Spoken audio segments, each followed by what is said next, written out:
Meus queridos amigos, boa noite. É dizer da nossa alegria de poder estar aqui, mais uma oportunidade, na sala Falando o Espiritismo, na Rede Amigo, e agradecer aí o convite da nossa querida Rosângela, que está aí com o nickname de Xanri, que está moderando a sala, onde nós teremos hoje a oportunidade de falar sobre o que é o Espiritismo e análise das críticas dos seus opositores. Agradecer também ao nosso querido José Aparecido, da Rede Amigo Espírita, onde também muitos companheiros estão acompanhando, não é, por essa ferramenta extraordinária que é o Paul Talk. E nós queremos então, primeiramente dizer que nós não somos nenhuma autoridade em doutrina espírita para poder responder a todas as questões que vocês possam trazer. Vamos trazer apenas a nossa experiência, o pouco que conhecemos, e certamente, como há muitos companheiros aqui na sala, aquelas perguntas que nós não soubermos responder ou não respondemos da maneira mais adequada, certamente os companheiros poderão participar, nos auxiliando, nos ajudando nesse estudo, porque a doutrina espírita realmente é um universo de conhecimentos, como diz o Espírito Camilo, por José Raul Teixeira, do qual estamos ainda nos abeirando de suas pragas. Bom, o objetivo da nossa fala de hoje não é tecer contra-ataques àquelas pessoas que fazem críticas à doutrina espírita, mas apenas analisar algumas delas, não aquelas contra a nossa pessoa, não contra a figura de Allan Kardec, não contra Chico Xavier, porque estes todos, nem Divaldo Pereira Franco, nenhum destes se preocupou em fazer autodefesa. O próprio Kardec, o próprio codificador, vai dizer que há polêmicas e polêmicas. Então, aquelas polêmicas que têm um fim útil, onde não faremos aqui nenhum palco de disputas, mas sim de oportunidade de trocas de ideias, de esclarecimentos, nós vamos fazer porque é em favor da própria doutrina espírita e não propriamente em defesa de A, B ou C. Então, todas as vezes que a doutrina espírita era atacada, Allan Kardec, que foi o organizador das ideias trazidas pelos espíritos superiores, ele vai realmente se dedicar a detê-las, aquelas que são sérias, e buscar esclarecer, como fez durante mais de 12 anos na Revista Espírita, que editava mensalmente, respondendo também aquelas críticas, aqueles ataques dos chamados detratores da doutrina espírita. Então, o primeiro ponto é que nós não queremos fazer aqui nenhum debate no sentido agressivo da palavra, respeitamos sinceramente todas as religiões e partir do pressuposto que a doutrina espírita não é uma religião propriamente dita, Ela não foi apresentada como religião, ela é uma filosofia espiritualista, ela é uma ciência no sentido de um conjunto de conhecimentos organizado de maneira sistemática, lógica e racional, que estuda a origem, a natureza e o destino dos espíritos e a sua relação com o mundo corporal. Então, foi mais ou menos esta a definição do que é espiritismo por Allan Kardec, e ele tem essa filosofia consequências ético-morais, mas não é propriamente uma religião, porque não tem rituais, não tem hierarquia sacerdotal organizada, não tem liturgias, não tem uma série de questões de aparência exterior como as religiões tradicionais. Ela pode ser considerada religião somente no seu sentido mais amplo da palavra. Então, na Revista Espírita, no ano de 1868, Kardec vai escrever um artigo chamado "Afinal, o Espiritismo é ou não é uma religião?" E ele vai dizer que depende do que você entende por religião. Se nós entendemos religião no seu sentido mais amplo, naquele conjunto de aquilo que liga o homem a Deus, realmente do radical latino religare, então tudo aquilo que religa o homem a Deus, então nesse ponto ela pode ser também considerada uma religião, mas a rigor ela não é uma religião e nem veio combater as religiões, mas fortalecê-las. O maior inimigo da doutrina espírita é o materialismo. Então, contra o materialismo, sim, nós devemos nos esforçar para estudar, e a doutrina espírita, quando nós analisamos as principais críticas, nós vamos verificar que são as pessoas que atacam a doutrina normalmente fazem por desconhecimento, né?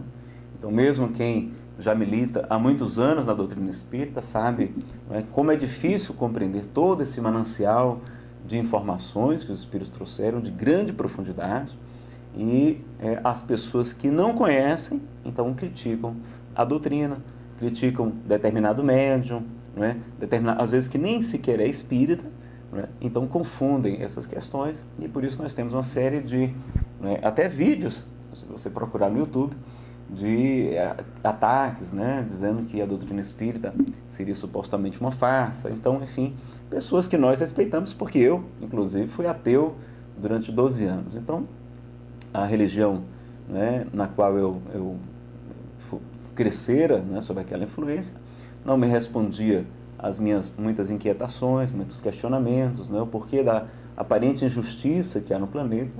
Então, eu passei a dizer, não, Deus não existe, porque a ciência não provou, não é? Como se a ciência precisasse provar algo para que algo existisse. Não é bem assim, não é? Tanto que há um axioma na própria ciência dizendo que a falta de evidências, né, a falta de provas, não é por si só uma evidência de uma ausência. Ou seja, a falta de provas não é por si mesma uma prova de que algo não existe, né? Então, uma ciência que tem métodos ainda baseados, né, num paradigma materialista, ela não tem como explicar as ideias, os fenômenos, né, que fogem à compreensão materialista. Então, nós sabemos, em que pese haver muitos cientistas, né, que acreditam em Deus, que são religiosos, né, muitos, inclusive, foram espíritas, nós vamos compreender que a ciência, não é, no atual estágio, ainda não está apta, e nem o espiritismo precisa do aval da ciência para se estabelecer. Não, o espiritismo está além da ciência. Agora, Kardec vai fazer uma ressalva muito curiosa, muito interessante. O caráter progressista da doutrina, mostrando que no dia em que a própria ciência demonstrasse que o espiritismo se encontra em erro em algum ponto, o espiritismo abandonaria aquele ponto e seguiria a ciência. Então, nós vamos verificar que a maior parte das críticas é porque as pessoas não conhecem a doutrina espírita, e nós defendemos, na verdade, que não é a religião X, Y ou Z que vai nos trazer, entre aspas, a salvação. Não é pelo rótulo religioso que o homem obtém a sua elevação, a sua redenção, o seu crescimento espiritual. Mas sim, não é, como o próprio Jesus nos diz, o reino de Deus está dentro de vós. Então, a cada um será dado conforme as suas obras. Então, Kardec, quando vai analisar no Evangelho segundo o Espiritismo, ele vai dizer que não é fora da igreja, né, que não há salvação, não. É fora do amor, fora da caridade, é que não há salvação. Então, todas aquelas religiões, né, como o próprio Divaldo Franco teve a oportunidade de dizer, que Deus inspirou as diversas religiões do mundo, de acordo com as diversas necessidades dos povos, porque somos todos diferentes. Então, lá no Extremo Oriente, nós precisávamos certamente da mensagem do hinduísmo, né, o antigo brahmanismo, do shintoísmo, do taoísmo, do confucionismo, né, do budismo e de tantas outras doutrinas que nos falam claramente há milhares de anos a respeito da reencarnação. Aliás, um documentário da Discovery Channel, que tem o título Reencarnação, Histórias de Vidas Passadas, que fala de pesquisa de crianças que lembram espontaneamente de suas vidas anteriores, inclusive com marcas de nascença, com cicatrizes, com doenças relacionadas, não é, à causa de sua morte em vidas anteriores. Não é? Ele vai declarar que 2/3 da humanidade acreditam em reencarnação. Então, nós sabemos que essas religiões, portanto, todas as religiões, aquelas que nos fazem pessoas melhores, são úteis e são agradáveis, não é? Porque Jesus vai nos trazer uma máxima que, quando inclusive vão criticar, né? Ah, Nazário, você é espírita? Sou. Sim, sou espírita. E, mas isso é coisa do demônio, isso é coisa de Satanás. Bom, por que você não usa uma regra que Jesus mesmo nos deixou para saber quando uma coisa era boa ou quando uma coisa era má? Quando se tratava de um verdadeiro ou de um falso profeta?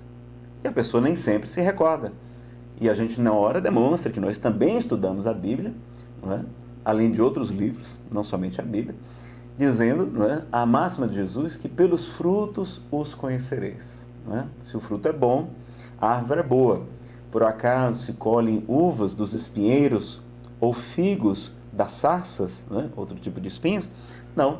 Então, quais são os frutos da doutrina espírita? Bom, a caridade, o amor, o perdão, a benevolência, a indulgência, né? A reforma íntima, o autoconhecimento, todos os frutos da doutrina espírita, sem exceção, são bons.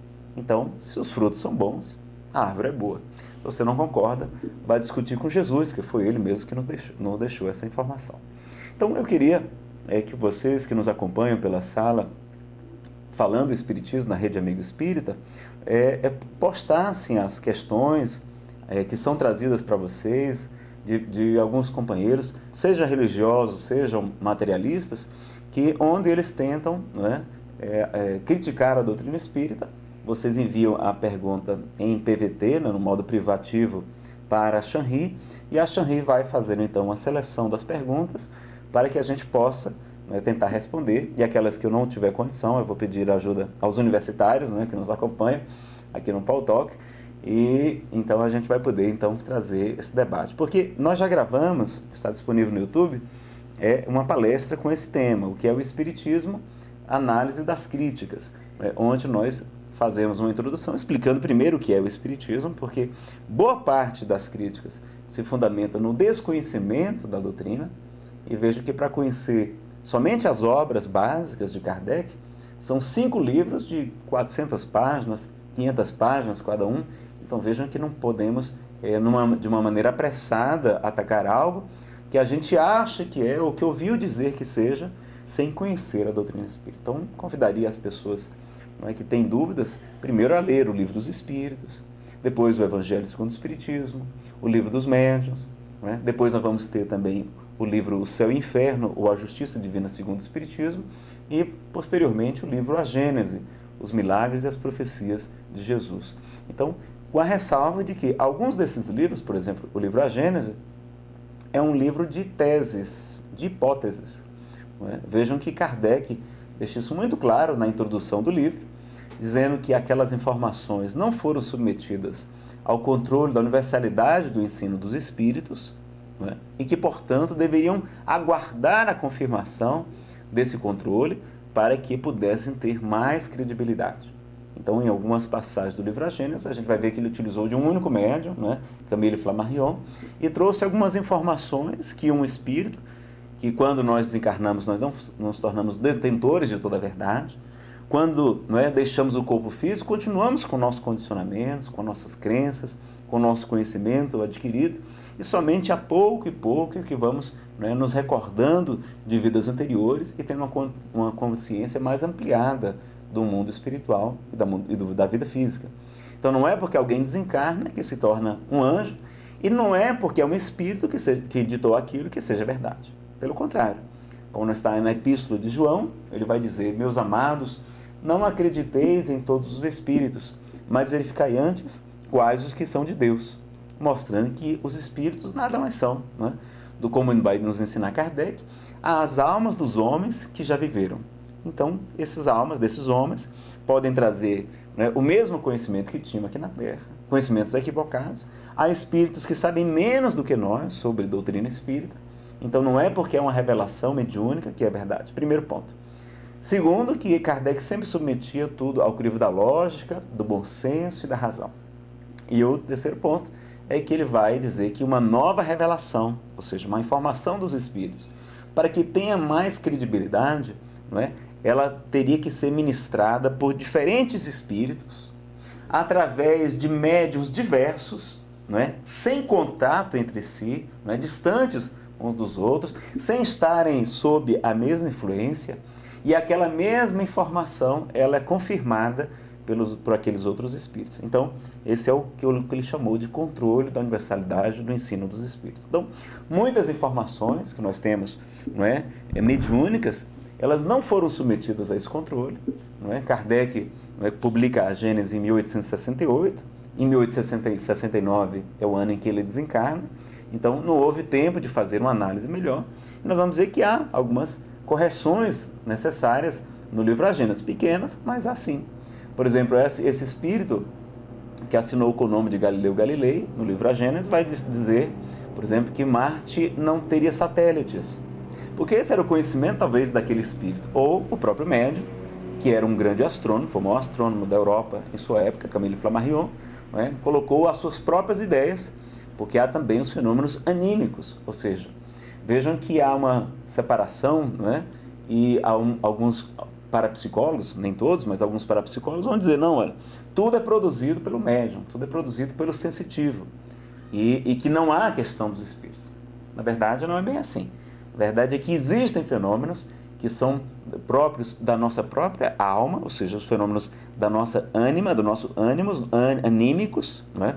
Os fenômenos das pessoas chamadas paranormais, que têm, né, capacidades como, por exemplo, desdobramento, a projeção lúcida do corpo, a presciência, né, o saber o futuro, sem que para isso tenha concorrido nenhum espírito. E são faculdades da própria pessoa, do próprio sensitivo, do próprio médium. Mas há outros fenômenos, há outra categoria de fenômenos, em que nós atuamos como intermediários de espíritos que vão se comunicar, seja através da voz, da psicofonia, seja através da psicografia, não é? Dos diversos tipos de mediunidade. Então nós temos dois grandes tipos de fenômenos, fenômenos anímicos e os fenômenos mediúnicos. E ainda há os chamados fenômenos anímico-mediúnicos, não é um misto entre os dois. Então vejam que Kardec falou em sua época que haveria também fenômenos produzidos pelo próprio médium e que não necessariamente ali estava a presença de um espírito. Então, isso na época foi motivo de ataque ao espiritismo de um barão alemão, né, que escreveu um livro atacando o espiritismo e em seguida, né, autores defendendo, como Alexander Aksakov, que vai escrever um livro também clássico, né, animismo e espiritismo, separando, né, o que é fenômeno anímico e fenômenos paranormais. Então, há muitas críticas e nós iremos então fazer alguma análise. Bom, então, respeitando então essas diferentes religiões, né, no Oriente Médio nós tivemos a mensagem do profeta Maomé e no Ocidente as milhares de denominações cristãs, cada uma interpretando, né, o Evangelho ou a própria Bíblia, né, como acredita mais adequado. Então nós sabemos também que nós somos vítimas também de uma série de erros, né, das traduções, das interpolações, né, da própria mudança da escrita original do Antigo Testamento, por exemplo, em hebraico, do Novo Testamento, escrito em grego antigo, né, que não havia separação entre as palavras, não havia pontos de interrogação, exclamação, vírgulas, né? As palavras todas eram emendadas. Então, o grego antigo tinha uma série de limitações e traduzir uma linguagem extremamente oriental e objetiva, como era a cultura judaica, né? no hebraico, que inclusive não era uma linguagem falada por eles mais, já abandonada há muitos anos. Jesus, por exemplo, falava aramaico, que era como se fosse entre o português e o espanhol, por exemplo, línguas muito parecidas, mas traduzir então aquilo para o grego, depois do grego para o latim, e imaginem, sem a imprensa, né, aquelas cópias manuais, uma época em que grande parte da população, quase a sua totalidade, eram de pessoas analfabetas, as pessoas não sabiam ler ou escrever, e todas as dificuldades da escrita e assim por diante. Então, nós acreditamos que não só a Bíblia, mas vários outros livros, como desde o Mahabharata, o livro mais antigo, cujo a data da sua criação está perdida nas noites dos tempos, mas lá um dos seus capítulos é o Bhagavad Gita, não é? Que é a canção do Senhor, a canção sublime. Nós temos também, né, os Upanishads lá na Índia, temos o livro tibetano dos mortos, né, que muitos monges utilizam, que fala também da reencarnação e detalhes de como processa, né, o fenômeno da morte. Né, os livros também antigos do Egito, o Corão também, do profeta Maomé, né, aliás, que é uma revelação também mediúnica, não é uma revelação... Aliás, todas as religiões, quando a gente vai fazer uma análise, nos ensina o professor Clóvis Nunes, que é parapsicólogo e espírita. Ele vai em diversas palestras, vocês podem também encontrar as palestras de Clóvis Nunes no YouTube, mostrando que elas têm raízes em fenômenos mediúnicos e fenômenos espirituais. E a própria Bíblia também, né, recheada de fenômenos espirituais e inclusive de reencarnação, mostrando uma série de questões. Agora, o que é que normalmente se utiliza contra a doutrina espírita? Vejam que a doutrina espírita estuda a Bíblia, estuda o Evangelho, né? Mas não tem a Bíblia como um livro infalível, até mesmo porque é um livro escrito por homens, né? São diversos livros escritos em diversas épocas da humanidade, uns muito mais antigos, né, no Antigo Testamento, e que tem o seu valor, não é? Nós respeitamos, sim, mas sem essa querer dar, não é? Porque ela realmente não tem, essa infabilidade literária, essa infabilidade estatística, não é? Essa infabilidade porque há divergências no próprio texto bíblico, não é? Entre os diversos livros, e sem querer também dar aquilo lá o caráter de algo incontestável, não é? Não, então nós vamos verificar que já o Evangelho, não, o Evangelho já tem elementos mais recentes, né? Já foi escrito já em grego, pelo menos os que nós conhecemos, né? Eles foram escritos em grego, a tradução já foi mais fácil e realmente quando a gente analisa os evangelhos, eles têm algumas divergências mais pequenas e trazem, né, muitas informações interessantes. E o que Kardec percebeu à época? Depois de escrever o Livro dos Espíritos e o Livro dos Médiuns, ele vai fazer uma análise do Evangelho à luz da doutrina espírita. Então ele percebe que o Evangelho pode ser dividido em 5 partes. Né? Eu já escutei num vídeo, a pessoa dizendo, não, os espíritas pegam o Evangelho aquilo que lhes interessa, né? Que está de acordo com as suas convicções. Não é verdade. Kardec vai, em verdade, separar o que o Evangelho vai nos trazer dos atos comuns da vida de Jesus, né? O que ele fez, para onde é que ele foi, essas questões de menor importância. As palavras que deram origem a dogmas na igreja, né? A parte que fala dos milagres de Jesus, a parte que fala das profecias também do Cristo, porque ele profetizou também, e vai se deter naquele livro, o Evangelho segundo o Espiritismo, a estudar a parte que é universal, né? Que é incontestável porque são os ensinamentos morais de Jesus e que são úteis e podem ser utilizados por todas as religiões. Então ele vai estudar ali as parábolas, o Sermão do Monte, não é? A parte moral de Jesus, porque todas as outras eram motivo de controvérsia, de discordância. Então ele vai pegar aquela tradução e estudar o Evangelho. Então, o Evangelho segundo o Espiritismo, a diferença dele é que ele tem apenas trechos do Evangelho tradicional, tem um comentário de Allan Kardec, que ele faz com sua lógica, e por fim, em cada capítulo, vem trazer psicografias, mensagens, né, de espíritos sobre aquele tema estudado no início do capítulo. Então, vamos ter o que chamamos de instruções dos espíritos sobre aquela questão. Então, enriquecendo, trazendo com mais clareza todas as informações que estão ali no Evangelho segundo o Espiritismo. Então, nós respeitamos todas as religiões e também seguimos as orientações do próprio apóstolo Paulo, quando ele vai nos dizer em 1 Tessalonicenses 5,21, não desprezeis as profecias, né? Aquelas comunicações mediúnicas, as revelações espirituais. Examinai tudo, retende o que for bom. Então, convido também aqueles que estão nos assistindo agora, ou nos acompanhando pelo Paulo Talk, que conheçam a doutrina espírita, verifiquem o que ela tem de bom, né? E se algo não lhe interessar, ou algo não seja, né, de acordo com o seu entendimento, você separa e retém o que for bom. Do mesmo modo, o apóstolo dos gentios vai nos recomendar não atentar para a letra que mata, mas sim para o espírito que vivifica, não é? Então nós sabemos, né, então, da linguagem bíblica toda levada para essa questão dessa infabilidade, né? E alguns vão dizer, olha, não, a Bíblia condena, por exemplo, a comunicação com os espíritos. Está lá no livro de Deuteronômio, né? Também em Levítico, né? Que são atribuídos a Moisés, esses 5 primeiros livros do Antigo Testamento. Tem lá dizendo que a orientação de Yahvé, né? Dizendo que não deveremos submeter nosso filho a passar pelo fogo, não deveremos, né, buscar feiticeiros, né, necromantes, aqueles que consultam os mortos, né, os cadáveres. Havia também, inclusive, até ensina Severino Celestino da Silva, um pesquisador, escritor espírita também, que tem vários programas, vocês podem encontrar também na internet, na Rede Mundo Maior. O título é Abrindo a Bíblia, né? Abrindo a Bíblia na TV. Vocês encontram, então, mais de 200 programas já disponíveis no YouTube, também várias palestras em DVDs, CDs e assim por diante. Um outro grande pesquisador da atualidade também, Haroldo Dutra Dias, que é membro da União Espírita Mineira e que, inclusive, fez uma tradução recente do Novo Testamento, né? Ele traduziu até Atos dos Apóstolos, está trabalhando agora nas cartas de Paulo e também em Apocalipse, mas ele publicou também, pelo Conselho Espírita Internacional, o Novo Testamento, uma tradução literária, não é uma tradução espírita, não. É uma tradução que pode ser utilizada por quaisquer pessoas de outros credos, porque ali ele fez realmente uma pesquisa com a ajuda de padres, de pastores, de grupos de estudiosos, não é? Buscando realmente buscar a tradução mais fiel aos originais em grego e com o estudo dos pesquisadores do judaísmo para entender o contexto da época, não é?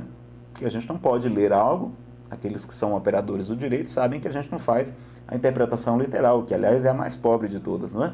A gente tem que sempre ver o contexto, quem disse, para quem aquela norma se dirige, em que contexto aquela norma não foi revogada, se ela está de acordo com a Constituição, com a doutrina, com a jurisprudência. Então, para fazer uma hermenêutica, não é, bíblica, nós temos que fazer uma série de questões. E nos pontos em que haja divergência, o próprio Talmud, né, um livro da tradição oral dos judeus, vai nos dizer que se há um versículo em contradição com o outro, nós devemos buscar um terceiro versículo, uma outra passagem, até encontrar, né, o significado, o entendimento mais adequado, né? Vejam que há, portanto, métodos também de interpretação. A Bíblia pode ser interpretada de diversas maneiras, há 4 níveis de interpretação, ensina Severino Celestino, né? A tradução literal, a tradução, né, das parábolas, né? A tradução do sentido oculto e, inclusive, aquela reservada aos iniciados, que, por exemplo, se utiliza até da gematria, da numeração, né, das palavras em hebraico para buscar o significado também mais transcendente de cada questão. Então, há muito o que estudar, e nesse primeiro ponto da comunicabilidade dos espíritos, nós vamos ver realmente que Moisés proibiu, então, esse contato. Mas por que ele fez essa proibição? Porque era útil, e nós concordamos com essa proibição de Moisés. Por quê? Porque naquela época o povo estava, né, o povo hebreu estava preso no Egito, estavam cativos, e Moisés, que tentava implantar a crença no monoteísmo, a crença num Deus único, verificou que as pessoas estavam, não é, consultando médiuns, não é, consultando naquela época chamados de pitons, ou pitonisas, hierofantes também, é a mesma palavra para médium, porque nós tivemos médios em todas as civilizações, em todas as épocas, não é? Então, no Egito, pelos pitons, pitonisas, hierofantes. Nós vemos na Grécia os oráculos eram médios que ficavam profetizando, adivinhando a sorte das pessoas, trazendo comunicações dos seus antepassados. Na Índia, os chamados rishis, na Roma, as sibilas, não é? Nas tribos indígenas, nós temos os pajés ou xamãs. No próprio judaísmo, os profetas eram médios, eles viam os espíritos, sonhavam com os anjos, que nada mais são que espíritos também, né? Tinham aparições, fenômenos de efeitos físicos, enfim. A Bíblia é um verdadeiro, né, compêndio de fenômenos mediúnicos e paranormais. Então, nós sabemos que médios sempre houve em toda a época. Na Idade Média, muitos eram chamados de feiticeiros, magos, alguns até acusados de bruxaria, não é? Muitos foram torturados. Então vejam que a mediunidade sempre existiu, e o próprio Cristo foi o maior paranormal que o mundo já conheceu, e o maior também médium, porque ele também via os espíritos, conversava com eles, né? Tinha evidência, tinha audiência, não é? Fazia fenômenos de efeitos físicos, curas, não é? Então ele certamente estava acompanhado de uma pleia de espíritos superiores, de anjos, como se alguns preferem esse termo, não é? Acompanhando, ajudando na sua missão aqui na Terra. Então, como se cercou dos apóstolos, que eram também médiuns, como nós vamos verificar a partir do fenômeno de Pentecostes, não é? O mais conhecido, e depois dele, uma série de fenômenos que vão acontecer com os fenômenos. Então, Jesus não escolheu, não é, homens sábios, homens iluminados, não. Ele escolheu médiuns para que pudessem prosseguir com o seu ensinamento. Mas vejam que então Moisés proíbe com aquele fim, por quê? Porque a mediunidade estava sendo mal utilizada. Porque não é algo que é ruim ou bom, realmente o que vai fazer a diferença é o nosso uso. Por exemplo, nós podemos pegar uma faca e perguntar, a faca é uma coisa boa ou ruim? Então, bom, depende do seu uso. Você pode, não é, usar a faca para assassinar uma pessoa, ou pode usar uma faca para cortar o pão, para usar como bisturi numa mesa de cirurgia, salvar a vida de uma pessoa. Então, não é o objeto em si, mas o que, como e para que nós utilizamos ele. E as pessoas daquela época estavam deixando de acreditar no Deus único, de Moisés, Yahvé, e estavam se miscuindo naquelas práticas egípcias, não é, que tinham muitos deuses. Em determinado período eles foram politeístas. Então Moisés proíbe aquela comunicação. Mas vejam que o próprio Moisés era médium. Moisés viu a sarça ardente queimando no deserto sem se consumir, não é? Vai escutar a voz de Yahvé, não é? Então ele próprio é médium, não é? E tinha os fenômenos mediúnicos e paranormais, e ele também, basta a gente procurar no livro de Números, ele tinha um conselho de 70 anciões, né, que profetizavam. Profetizar é a palavra judaica normalmente utilizada para trazer comunicações mediúnicas. Então ele tinha um conselho de 70 anciões que profetizavam no tabernáculo, no local reservado, aliás, como a própria Federação Espírita Brasileira nos recomenda, né, nós fazemos as reuniões de desobsessão, que elas sejam privativas, né, até para o bem da própria pessoa. E então ele tinha aquele grupo, mas um certo dia, 2 daqueles anciões, um chamado Eldá e outro chamado Medá, estavam profetizando no campo, fora do tabernáculo. E Josué, filho de Num, vai ter com Moisés, diz: Moisés, repreende a Eldá e Medá, porque eles estão profetizando no campo, onde não era permitido. E qual a resposta de Moisés? Quisera eu que todo Israel profetizasse como eles. Mostrando então que a mediunidade usada santamente pode e deve ser utilizada. Assim também nós vamos ver no momento da transfiguração, em que Jesus está no Monte Tabor, né, acompanhado de João, Tiago e Pedro. Ele vai transfigurar o seu rosto, vai ficar brilhante como o sol, suas vestes ficam avinitentes.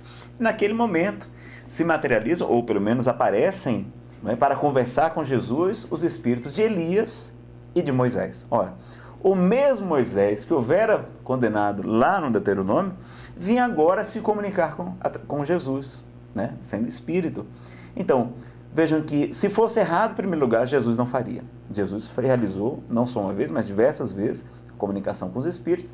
E vai o próprio Moisés, que supostamente, não é, naquele livro condenou a comunicação para fins ignóbeis, porque as pessoas estavam utilizando, né, os médiuns para fazer trabalho de magia, para busca de conquistas materiais, para cargos, não é, importantes, para, sei lá, amarrar o marido, como tem gente que promete aí, não é, amarrar o marido, mas estou achando que essa amarração está muito, muito fraca, porque casamentos, infelizmente, cada vez mais, né, terminando.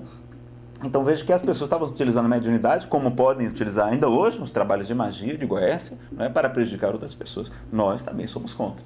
Então a mediunidade deve ser utilizada santamente, como nos recomenda o Evangelho segundo o Espiritismo. E mais, deve ser gratuita, deve dar de graça o que de graça recebeste. Então nós sabemos então que o próprio Cristo vem e conversa com os espíritos, e o fenômeno é tão exuberante que os apóstolos perguntam: Senhor, deseja que nós montemos aqui 3 tendas para que eles possam passar a noite conosco?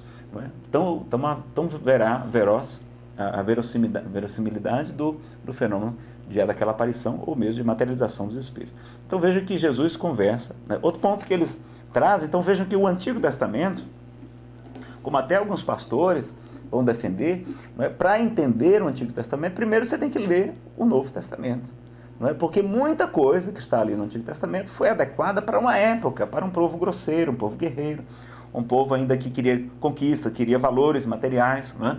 Ele queria a dominação, queria vencer as batalhas. Então se apresenta ali um espírito protetor do povo de Israel, para o nosso, não é? O entendimento de muitos estudiosos espíritas. Kardec não entrou nesse ponto, mas nós acreditamos que Yahvé era um espírito protetor do povo de Israel, não é? Era o Deus, o Senhor dos exércitos de Israel, então, que mandava inclusive passar ao fio da espada as tribos inimigas, as mulheres, as crianças e até os animais, qualquer bicho que tivesse fôlego. Então, uma lei muito dura para uma época, não é? Muito atrasada, em que a humanidade não entenderia um Deus de amor, como Jesus nos apresentou, um Deus que nos ensinasse a renúncia, a humildade, o perdão, a caridade.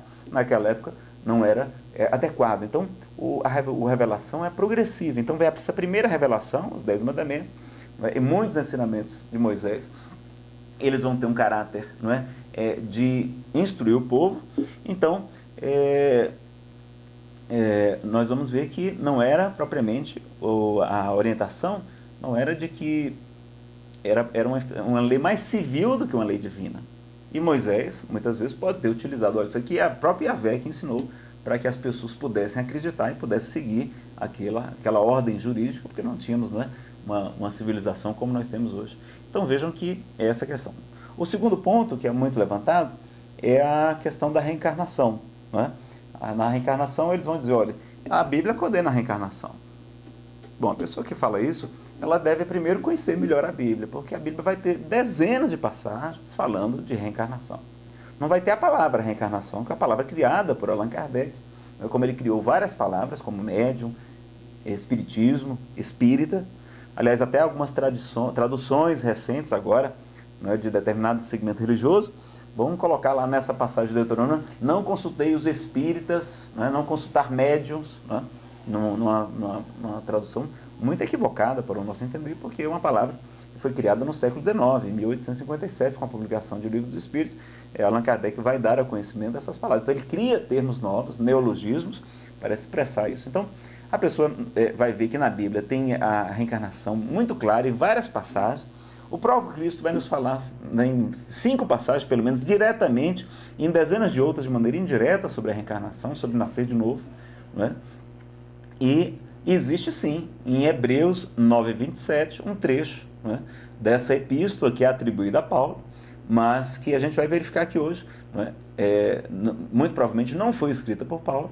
Ela tem lá uma passagem em 9:27 dizendo que ao homem só é dado morrer uma única vez, assim como morreu, e depois vem o juízo, assim como morreu Jesus pela salvação dos nossos pecados. Então, há diferentes traduções, né? Se vocês analisarem, há dezenas de Bíblias diferentes.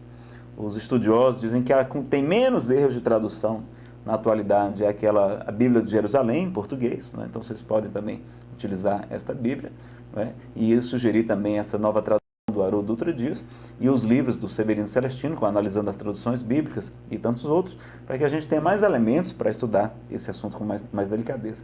Mas veja então que em Hebreus 9:27 ele vai falar isso. E Severino Celestino diz, olha, mas veja que ele não diz que o homem só nasce uma vez, porque senão ele estaria contrariando o próprio Cristo, que nos diz que é necessário nascer de novo. Né?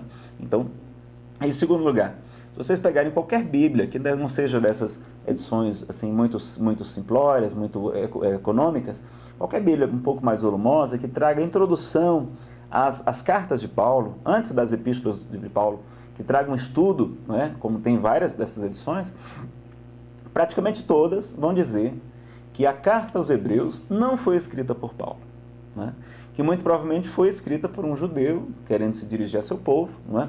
Porque ela é completamente diferente das demais. Ela não tem a saudação inicial, que era particular, não é? A característica das epístolas de Paulo. Ela não tem também, não é? O estilo também é completamente diferente. Então muitos vão chamar essa carta de uma carta deuteropaulina. Então, para os historiadores, né, para a historiografia, então, das 13 cartas atribuídas a Paulo, apenas 7 seriam dele e 6 não seriam deuteropaulinas. Então, vejam que há muita controvérsia, mas entre apenas um versículo, não é? E até se a gente usar a regra do Talmud, aquele que está em contradição com dezenas de outras passagens que falam abertamente, claramente sobre a reencarnação, não é? Eu vou me dar o direito de ficar com os textos, pelo menos aqueles que são atribuídos a Jesus. Então, aqueles que são atribuídos a Jesus vêm nos falar sobre isso. Então, deve haver uma hierarquia na interpretação. Então, por exemplo, pastores como o Caio Fábio e muitos outros vão dizer que não dá para você interpretar ao pé da letra, não é? O Antigo Testamento, querer dizer que ele está completamente vigente hoje, porque ele foi escrito para uma época adequada, para um povo diferente. E a partir de Jesus, sim, se você interpretar as Escrituras com o conhecimento, né, de que o próprio Cristo veio nos trazer, né, então você faz uma interpretação completamente diferente, renovada e muito mais de acordo com os próprios ensinamentos do Cristo. Então, esses dois pontos seriam os pontos assim, mais problemáticos. Um outro ponto também eu vou pedir que vocês coloquem, pessoal, as perguntas para a Shanri, tá? E a Shanri vai depois, agora, daqui a pouco, ela vai colocar para a gente. Só um outro ponto é a questão do Espírito Santo, né? Então nós vamos ver essa questão toda, porque tem só Deus Pai, Deus Filho, Deus Espírito Santo, né? A questão da Santíssima Trindade, que é um dogma da igreja, né? E que a gente vai verificar que na tradução do Evangelho, quando o próprio Carlos Torres Pastorino, que foi um grande católico, um grande teólogo, né? Inclusive visitou o Vaticano em diversas oportunidades, um escritor de mão cheia que se tornou espírita oportunamente, ele vai fazer uma tradução chamada Sabedoria do Evangelho, em 8 volumes, né? Uma tradução comentada, né, do Evangelho. Vocês podem encontrar disponíveis na internet, pelo menos eu não tenho notícia, parece que a sua família não desejou mais reeditar, republicar aquelas obras, mas tem elas em PDF, em vários sites na internet, Sabedoria do Evangelho, em 8 volumes, onde ele vai mostrar, por exemplo, que quando no grego o grego não tem, no grego antigo, o pronome indefinido ou algum, né? Quando ele só tem o artigo definido o. Então, quando você vai traduzir do grego, quando ele tem o artigo, aí você traduz aquilo, por exemplo, o Espírito. Mas quando não tem o artigo em grego, você deve traduzir por porque a ausência do artigo significa que ali tem um artigo indefinido. E nas passagens que tem sobre o Espírito Santo, ele vai verificar, não é, que muitas delas, onde não tem um artigo, ou seja, então a melhor tradução seria Espírito Santo. Né? Porque não é porque só existe um único Espírito Santo. Não é como João fala, não acrediteis em todos os Espíritos, mas verificai quais que são de Deus. Então, para nós espíritas, Deus não cria privilégios. Então nós somos criados simples e sem conhecimento e vamos evoluindo, né, com os milhões e milhões de anos, uma lei do progresso, uma lei natural, e nós chegaremos então até a condição de ser humano, e os que chamamos demônios nada mais são do que os espíritos atrasados, espíritos de pessoas que prejudicamos nesta ou em vidas anteriores, e que os anjos ou os espíritos superiores, os santos, nada mais são do que os nossos irmãos mais velhos, aqueles que já evoluíram, já alcançaram um grau de evolução maior e que nos auxiliam, que nos inspiram, que nos ajudam também. Então, nós estamos sob a influência de uns e de outros, porque os espíritos realmente nos influenciam de uma certa maneira, e verificamos então que a doutrina espírita vai trazer muita luz sobre essa questão. Há livros, não é, sobre a reencarnação, segundo a Bíblia Ciência, do ex-seminarista o Zé R. Chaves, por exemplo, hoje ele é espírita, né, trazendo inclusive o título A Reencarnação segundo a Bíblia Ciência, que a gente inclusive gravou uma palestra sobre esse tema, a gente desce em mais detalhes, aprofunda a questão, ela também está disponível no YouTube, e vocês vão encontrar então farto material, não só dele, ele também tem outro livro chamado A Face Oculta das Religiões, tem também um livro de um espírita que já foi pastor protestante, o Jaime Andrade, com Y. Ele vai publicar o livro Espiritismo e as Igrejas Reformadas, né, as igrejas que vieram da Reforma Protestante. Ele vai então trazer uma série de explicações sobre a reencarnação, sobre o Espírito Santo, sobre a divindade do Cristo, né, que gera esse problema, então, se Jesus era Deus ou se não era Deus. Então uma questão que a gente, quando estuda melhor a doutrina e quando vai estudar melhor a própria Bíblia, né, não somente o seu texto, mas os tradutores e as pessoas que realmente pesquisam, vamos verificar que a doutrina espírita está muito de acordo, não é, com a lógica, com o bom senso, com a razão, e sempre que houver necessidade de uma correção, como foi o caso, nós citamos no livro A Gênese, não é? A informação de que Marte não teria satélites, depois de alguns anos vem a confirmação de que ele tem, por exemplo, Phobos e Deimos, 2 satélites, e nas notas de rodapé, as editoras lá colocam, olha, essa informação foi retificada por conta da descoberta da ciência posterior. Então, o Espiritismo não tem essa preocupação de querer, primeiro, de que ser fiel propriamente, de ter que o Espiritismo ser de acordo com a Bíblia, não. Nós é que vamos estudar a Bíblia à luz da doutrina espírita, é outro ponto, né? E muitos dos chamados erros, ou são erros de tradução, ou são erros de interpretação, ou são pessoas que não conhecem muito bem a doutrina espírita, não é isso? Então, nós já perguntar a Chanri se já tem muitas perguntas, e se ela já quiser, talvez aí mais alguma questão mais específica, e até confirmar com você, Chanri, o nosso horário, até que horas então a gente vai fazer o nosso debate. Você quer postar ou você quer falar?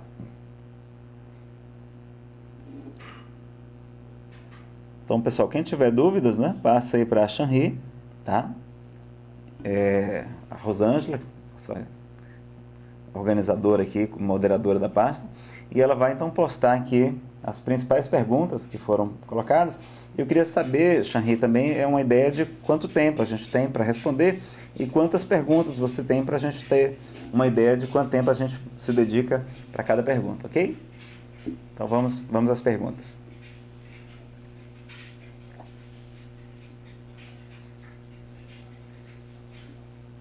Você está postando em PVT para mim? Não.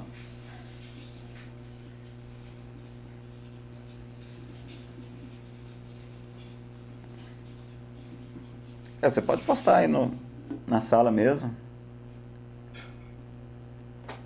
Tá, então até as 22. Não, tudo bem.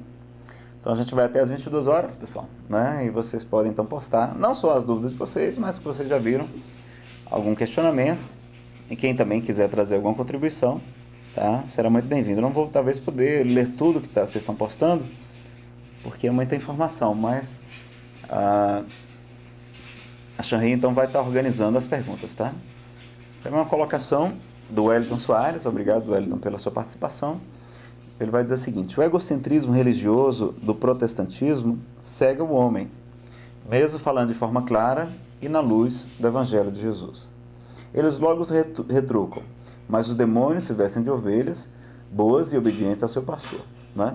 Verdade, não é? Então Jesus fala que muitos viriam, muitos falsos cristos, muitos falsos profetas, muitos diriam que o reino de Deus está aqui, o reino de Deus está ali, e que nós não deveríamos acreditar. Isso é verdade. Quantos falsos profetas nós tivemos em todas as épocas, inclusive na própria doutrina espírita. Não é? Espíritos pseudo-sábios, espíritos enganadores, e que nós temos que ter todo o cuidado, e daí porque a importância de conhecer a obra de Kardec, a importância de frequentarmos uma casa espírita, um grupo de estudo, para que ali nós tenhamos o apoio, né, das outras pessoas, para que a gente não caia num tipo de obsessão muito grave, que é a fascinação, né, por conta da mediunidade. E a gente vai então saber que existem espíritos, né, que também enganam, como o próprio médium. Imagina, nós estamos num mundo muito atrasado, um mundo de expiação e provas. A maioria dos médicos que nós temos aqui na Terra, meus amigos, são espíritos ainda muito atrasados também. Então a própria pessoa não é um espírito superior. Então, quantos Jesus, né, passaram aqui pela Terra? Não é? A gente só tem pelo menos um que a gente conhece, né?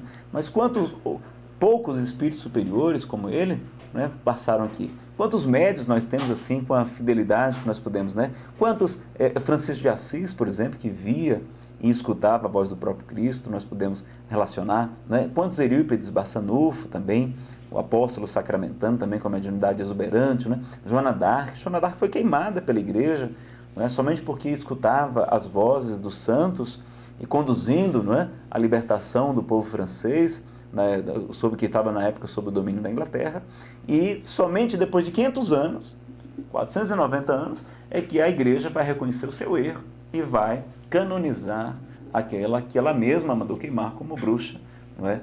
Depois, mesmo tendo todo o fenômeno exuberante, maravilhoso, e ela morre dizendo que, não é, o seu corpo, ela desencarna dizendo: as minhas vozes são de Deus. Então, muitos espíritos, então daí porque a gente ter essa lucidez, que não é porque a informação seja de um espírito que ela seja verdadeira, não é? Então ter essa consciência também, submeter tudo sempre ao crivo da lógica, da razão, e não é por... Agora, pelos frutos a gente pode conhecer, e pelos frutos da doutrina espírita não tem erro. Jesus vai nos trazer. Aliás, ele vai mesmo dizer também que aqueles, né, que os apóstolos vão dizer: olha, Senhor, encontremos ali, em outra parte, está no Evangelho de Marcos, outros que estavam curando, mas sem ser em teu nome, e nós os repreendemos. E aí Jesus vai dizer: mas por que fizestes isso? Não procedestes bem. Porque aqueles que não são contra nós, são por nós. Ou seja, aqueles que estão também curando, estão ajudando, né? Estão ajudando as outras pessoas, estão iluminando consciências, estão auxiliando os seus semelhantes. Então, por isso que nós defendemos que todas as religiões sérias são boas.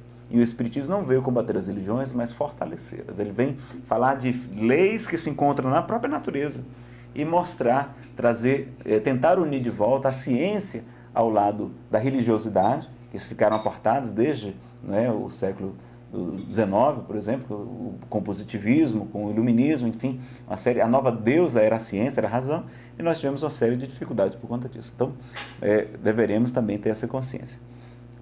Pedir para a Shanrei, então, colocar outra colocação, outra pergunta, porque se teve algum anterior, eu não consegui mais acompanhar aqui. Então, vamos lá, Shanrei. Chamaram até o próprio Jesus, né, de príncipe dos demônios, de Beelzebul.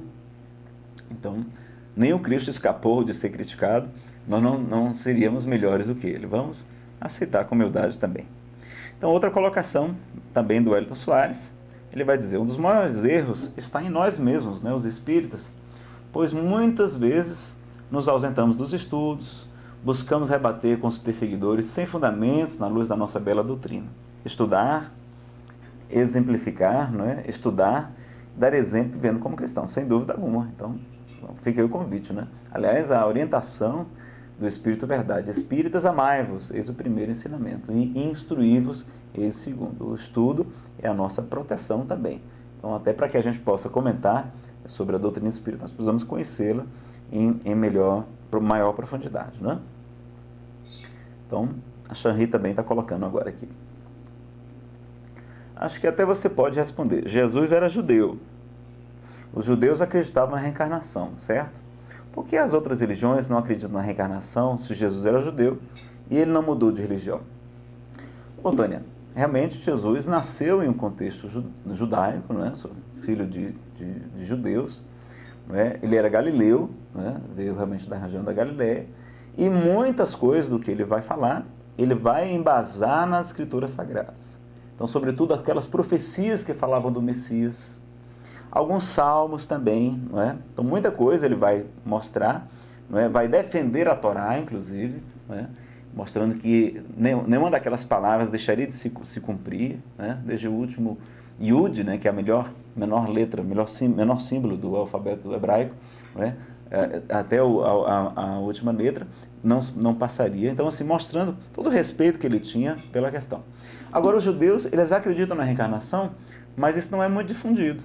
E o do professor Severino Celestino, com o seu professor de hebraico, quando tem essa informação, mas por que vocês, judeus, também não difundem mais a reencarnação, não nos ajudam? Eu disse: olha, porque isso está na Torá, o que está na Torá a gente não discute, né? Então, assim, eles não têm essa celeuma, essa questão de ficar tentando querer provar nada para ninguém, como nós também aqui não temos a questão de fazer nenhum proselitismo, de converter nenhuma pessoa, mas apenas esclarecer, mostrar que ela não ataque, não é, a doutrina espírita, sem conhecer os seus argumentos, seus fundamentos, sem própria conhecer a doutrina espírita. Então, do mesmo modo. Então, na verdade, entre os judeus há a crença na reencarnação, com o nome de Gilgul Neshamot, ensina o professor Severino Celestino, que é a roda das almas, ou roda das vidas, né? Que também nós temos no budismo, né? No hinduísmo, a roda de Sansara, né? O ciclo dos renascimentos, né? Até que a gente se purificasse. Então, do mesmo modo, os judeus também têm, mas isso no Ocidente é pouco difundido, né? Então, realmente aqui as igrejas, né, a partir se defende, por exemplo, o Zé Rei Chaves, no livro A Reencarnação Segundo a Bíblia e Ciência, uma das teses que a igreja abandonou a reencarnação é porque ela, num concílio que teria acontecido entre os anos 552 e 558 depois de Cristo, né, esse concílio, o quinto concílio ecumênico de Constantinopla, houve uma reunião pouco representativa, em que foi condenado não a reencarnação propriamente dita, mas o dogma da pré-existência da alma, que era defendido por Platão, também por Sócrates, né, que eram reencarnacionistas. Então, a partir daquele instante, a igreja abandonou a pré-existência da alma, né, que é um pressuposto para a reencarnação, porque para a gente reencarnar um espírito, né, num óvulo fecundado, ele tem que já existir antes, e para a igreja, então, tradicional, Deus cria um espírito a cada vez que há uma fertilização, uma fecundação de um espermatozoide num óvulo. Então, para nós não, a alma já pré-existe anteriormente. E daí por que essa diferença, né? Por que alguns têm mais evolução, porque outros têm menos, por que são mais apegados e assim, por que alguns estão reencarnando com problemas. Então, Jesus mesmo nos disse, né? Se teu olho é motivo de escândalo, arranca-o e lança-o para longe de ti, porque é preferível entrar na vida, ou seja, é preferível reencarnar sem o olho do que ter o teu espírito e o teu corpo condenados. Se tua mão é motivo de escândalo, arranca e lança para longe de ti, porque é preferível entrar na vida, né? Reencarnar sem a mão do que o teu corpo e teu espírito condenados. Então, Jesus fala claramente, e nós sabemos então que apenas esses problemas, esses defeitos de nascença, são consequência dos nossos próprios atos. Não é Deus que nos castiga, não é Deus que nos pune, mas é apenas uma colheita, porque a semeadura é livre, mas a colheita é obrigatória. Não é? Então, nós sabemos então dessa questão sobre esse tema também. Ok? Então, o problema foi que a igreja, não é? Que se tornou oficial a partir de Constantino, né? Por volta do ano 400, quando Constantino impõe no Império Romano o cristianismo como sendo a religião oficial, ele vai ter que o cristianismo se adaptar àquele povo pagão e fazer uma série de concessões, de deturpações, e em determinado momento, então tem, já sob a égide do imperador Justiniano, esse concílio, e diz José Reis Chaves que foi uma imposição, um pedido à sua esposa, Teodora, não é? Que teria sido uma meretriz, segundo este livro, é uma das teses, há várias outras teses diferentes, e que haveria, né, condenado, mandado aprisionar em conventos, em monastérios, ou até mandado matar mesmo, cerca de 550 prostitutas, né, porque agora ela não era mais uma prostituta e não queria, certamente, que ninguém a criticasse. Então, o povo revoltado e falou isso tudo, e ele prometeu à sua esposa. Então, 9 anos após o seu desencarne, ele vai convocar o Papa, que ficava em Roma, né? O Papa ficava em Roma, e ele tinha então essa questão naquela época o Império Romano estava dividido, Império Romano do Oriente e Império Romano do Ocidente.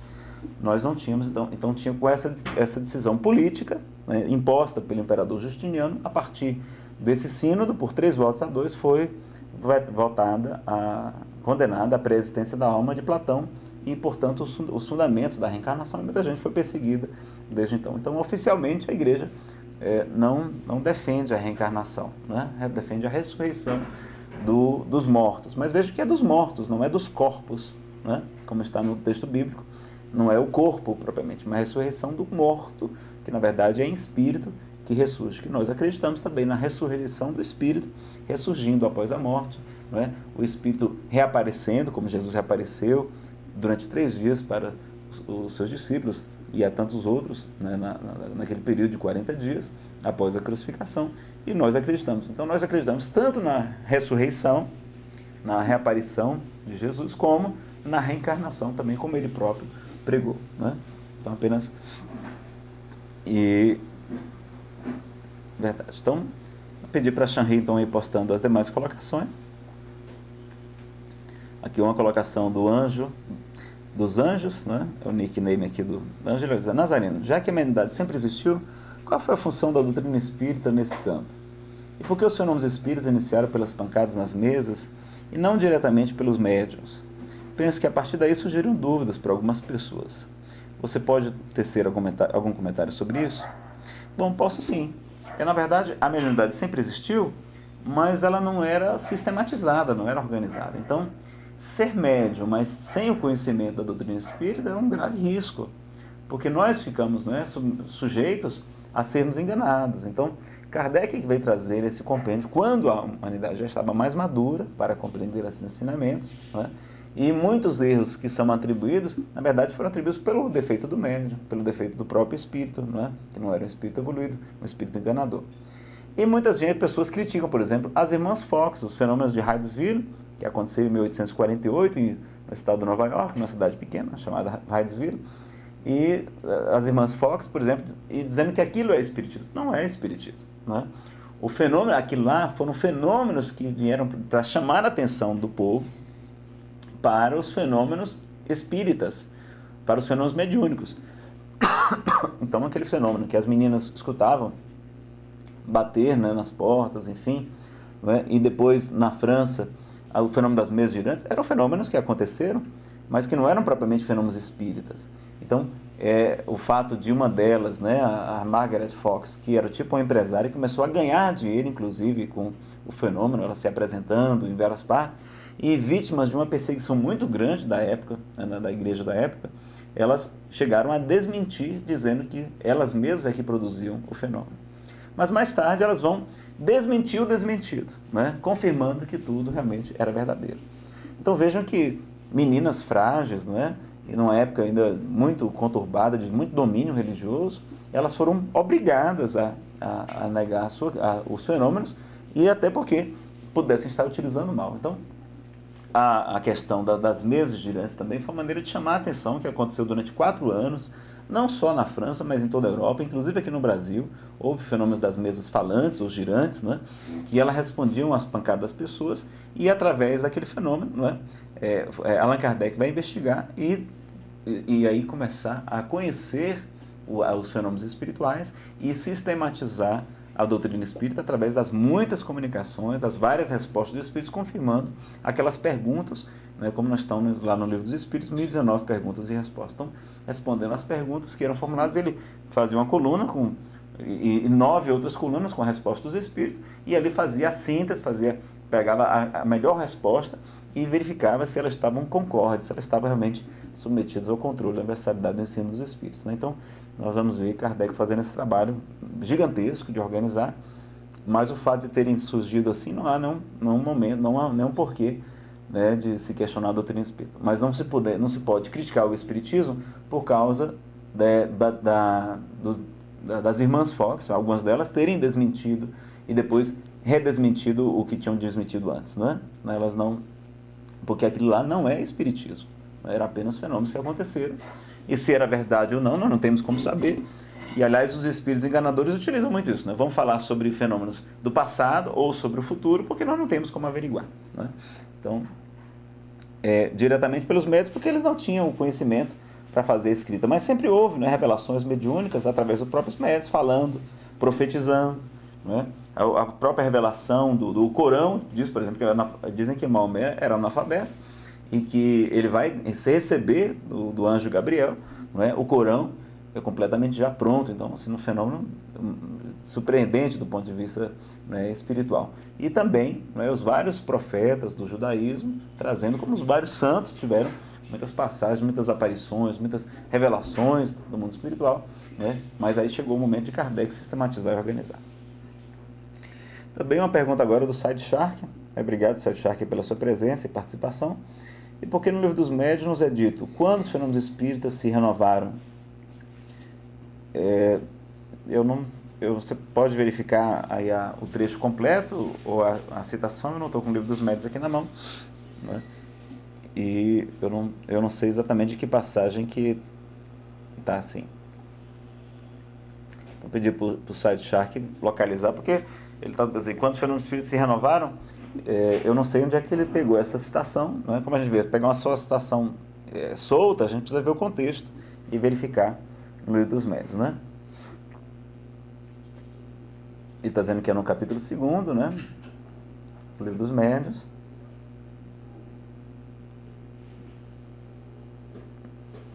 Quantos fenômenos aconteceram, isto é, quantos se renovaram. Eu teria que ver, Side Shark, a questão direitinho, para entender exatamente qual é a sua pergunta. Porque alguns podem até dizer assim, não, que aquilo lá que o espiritismo sempre existiu. Não, o espiritismo não é verdade. Agora, que fenômenos mediúnicos sempre ocorreram em toda a história, né? E não só mediúnicos, mas também anímicos, né? Isso é verdade. Agora, o espiritismo surge com a publicação do Livro dos Espíritos em 1857, 18 de abril, né? Ok? Vamos ver aí, então. O Sete Shark então pergunta se a codificação seja a regulamentação de uma lei pré-existente. Sim. O Espiritismo, Kardec vai perguntar até na questão, acho que 798 do Livro dos Espíritos, se o Espiritismo se tornaria crença comum, né, algum dia, ou ele ficaria circunscrito apenas aos seus adeptos. E os Espíritos vão dizer que certamente que sim, que ele se tornará crença comum. Ou seja, porque os seus fenômenos estão baseados nas leis da natureza. Então o Espiritismo apenas vai revelar fenômenos que já existem e sempre existiram. Por exemplo, a reencarnação é um fenômeno biológico, na verdade, não é? A imortalidade da alma, também, um dia nós iremos ter certamente a comprovação em laboratório disso, a própria ciência vai chegar a essa conclusão, né? Nós sabemos também da comunicabilidade dos espíritos, que é possível, nem sempre perfeita, porque os médiuns somos muito atrapalhadinhos ainda, né? Somos muito pouco evoluídos. Não é? Nós sabemos então da crença em Deus, né? Também outro postulado espírita, e também da pluralidade dos mundos habitados. Então, também a certeza de que outros mundos são habitados, mas não nessa frequência, nesse estado material exatamente como o nosso. Então, e os nossos equipamentos ainda são muito limitados para identificar a vida em outros locais, não é? Vejam que os chamados exoplanetas, os planetas fora do sistema solar, só agora é que estão começando a ser descobertos. Por quê? Porque antes o nosso telescópio só captava a luz. Então, como os planetas não produzem luz, eles apenas refletem, nós só captávamos aqui os que estavam mais próximos da gente aqui no sistema solar. Mas hoje, com tipos de telescópios diferentes que conseguem verificar a interferência que a massa de determinados planetas produz em determinados sistemas, eles vão verificar que hoje tem quase 500, né? Quase 500 planetas, né, além dos conhecidos, e a estatística demonstra que em cada sistema solar, com essas centenas de milhões de estrelas da nossa Via Láctea, depois centenas de milhões de galáxias diferentes, né, e maiores, então vamos ter uma infinidade de mundos, e para nós, e os Espíritos vão dizer que Deus não cria nada ao acaso. Ele não criou as estrelas para mero deleite nosso, né? Ele tudo cria com fim útil. E elas são habitadas também, não é, por outros espíritos em diversos estágios diferentes. E um dia nós vamos poder detectar também essa presença espirituais. Veja que hoje a gente não consegue detectar nem os espíritos que estão aqui ao nosso lado, que convivem conosco, cercados por uma nuvem de testemunhas, como diz Paulo de Tarso, não é? Nós não conseguimos nem detectar a vida aqui no planeta, imagine fora. E curioso que na revista Super Interessante, quando foi lançada uma dessas naves para pesquisa na vida em outros planetas, eles até têm essa matéria, já tem alguns anos, essa nave tinha alguns equipamentos para detectar vida. E vocês sabem que antes de lançar uma nave, normalmente ela faz várias voltas ao redor do planeta Terra para adquirir mais velocidade, né, aproveitando o campo gravitacional, para poder, não é, então, ser lançada com mais força, com mais velocidade para o seu objetivo. E aí eles resolveram fazer um teste. Olha, vamos ligar os nossos sensores para verificar se existe vida na Terra. E curiosamente, essa nave, né, já era bem desenvolvida, não conseguiu detectar vida no planeta Terra, né, voando aqui muito próximo da nossa superfície. Somente por conta das emissões de rádio FM é que eles desconfiaram então que havia vida na Terra. Mas vejam que os nossos sensores, os nossos equipamentos ainda são muito limitados e nós não conseguimos detectar nem os espíritos que convivem aqui conosco. Imaginem, não é, a vida espiritual em outros planetas. Então, ter esse cuidado, essa questão quanto a isso, tá certo? Então, vamos lá mais perguntas, Chanri? E me diz também quantas perguntas vocês têm aí, você ainda tem, para a gente verificar. Aqui o Yellow vai dizer que usa a Bíblia de Jerusalém pelo estudo histórico das notas. Algumas religiões dizem que esta Bíblia foi escrita por fariseus. Por que existe essa consideração? Eu não tenho essa informação. O que eu já ouvi, não é, do Haroldo Dutra Dias, que aliás tem um podcast, né, no Portal Ser, e várias palestras também que vocês podem acompanhar, inclusive aí na Rede Amigo Espírita, procurem pelo podcast, né? Na verdade, a Bíblia de Jerusalém foi escrita por um conjunto de católicos e protestantes, né, reunidos, um trabalho muito criterioso, muito interessante, né, e que é considerado pelos estudiosos, né, uma das melhores traduções. Tá? Então, pelo menos essa é a informação que eu tenho, tá certo? Escrita por fariseus, não porque fariseus era um povo daquela época antiga, né? Hoje não temos mais o farisaísmo, né? Então, se tiver mais perguntas também, Chanri, pode colocar.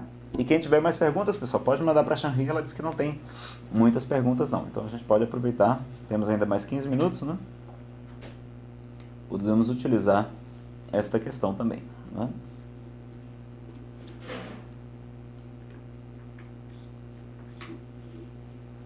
Aqui. Por que Deus manda que Abraão mate seu filho Isaque, segundo a Bíblia, e depois o impede, né?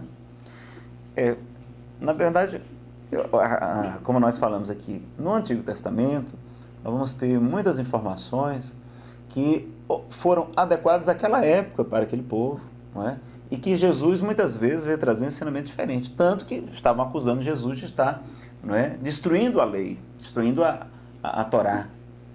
Tanto que ele teve que vir a público e dizer: eu não vim destruir a lei, mas dar-lhe cumprimento, né?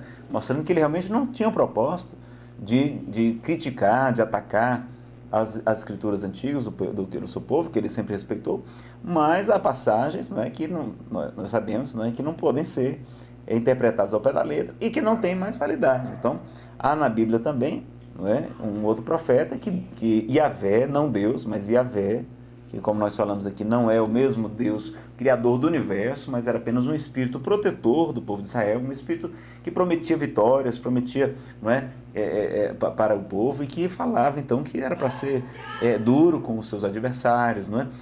Uma série de questões que você vai verificar que não se coaduna com o Deus que o próprio Espiritismo apresenta, um Deus perfeito, um Deus único, imutável, imaterial, não é? Eterno, soberanamente justo e bom. Então esse Espírito, Yahvé, ou pelo menos as informações que foram trazidas pelos médiuns, pelos profetas, a respeito do que seria a vontade de Yahvé, não é? Vai ter uma série de questões que nós vamos ter reservas, vamos ter mais cuidado, ou pelo menos buscar mais estudos antes de dizer que seja a própria palavra de Deus, ok? Então, Deus não precisaria, não é, colocar alguém para matar o seu próprio filho, não é? Não faz realmente sentido, como a Flor de Lótus aqui comentou isso, né? A Shanri está dizendo que tem outras perguntas, mas fora do tema. O ideal seria, pessoal, a gente responder mais perguntas a respeito do tema, não é? Por exemplo, então, enquanto vocês encaminham mais perguntas sobre o tema, as que forem de temas diferentes, a Shanri pode até mandar para mim, ou colocar nos próximos encontros da sala daí, falando Espiritismo na Rede Amigo Espírita, para que outras pessoas possam debater, porque a gente queria aproveitar o tempo hoje. Pessoal, na verdade, nós precisaríamos de um seminário de várias horas de duração, né, vários dias, para que a gente pudesse analisar várias dessas críticas que foram tecidas, né? Então, nós, por exemplo, temos críticas contra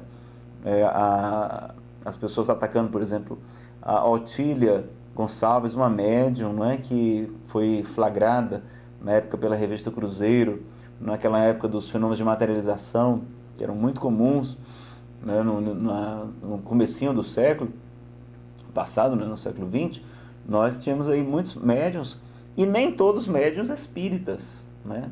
Então nós temos lá no Livro dos Médiuns, que pode, né, se nós começarmos a utilizar mal daquela faculdade mediúnica, pode acontecer a perda ou a suspensão da mediunidade. Então muitos médiuns, que eram verdadeiramente portadores de faculdades paranormais, né, como estavam se utilizando mal da mediunidade, começando a cobrar, né, não só dinheiro, mas cobrar o prestígio, cargos, né, status, fama, enfim, vários outros tipos de questões, elas podem, né, pode a mediunidade ser suspensa ou ser suprimida. E se aquela pessoa tem problema de autoestima, se ela precisa dos aplausos ou dos recursos que ofere, do prestígio, ela pode agora continuar mais fraudando o fenômeno, e não mais um fenômeno legítimo.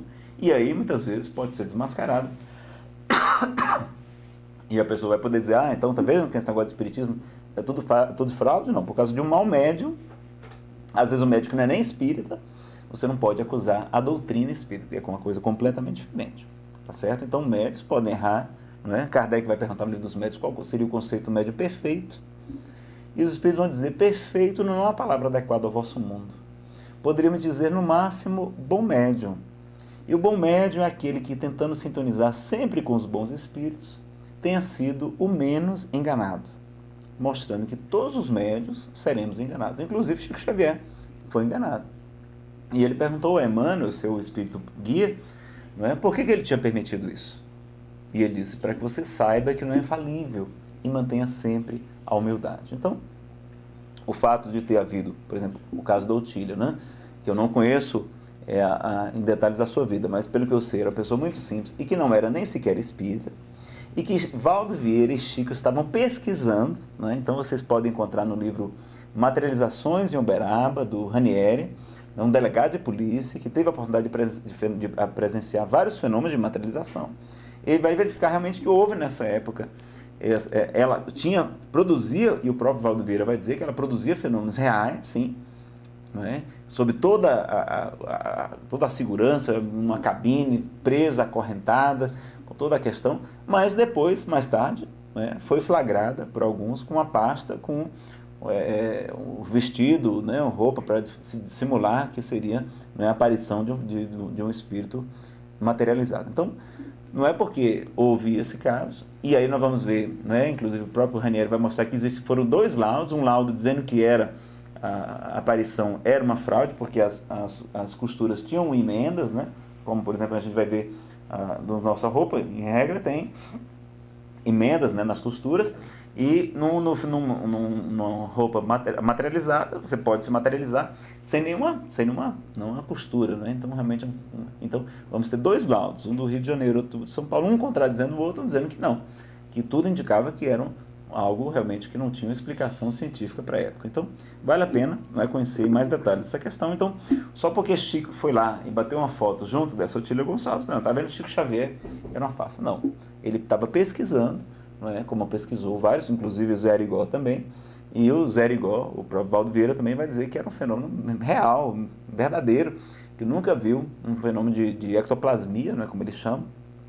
O Valdo Vieira não é mais espírita, ele vai chamar de ectoplasmia, outras questões, outros nomes, mas os fenômenos de efeitos físicos, daquelas curas que ele realizou para muitas pessoas, mas também não era, porque a missão do Espiritismo não é vir aqui na Terra para curar corpos perecíveis, né?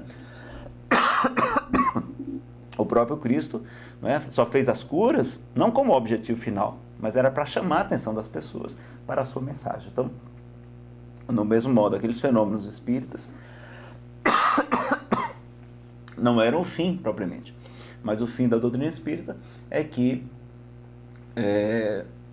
que seja a reforma, a melhoria moral da humanidade. Então, através dos ensinamentos da doutrina dos espíritos, nós vamos ter pessoas melhores, né?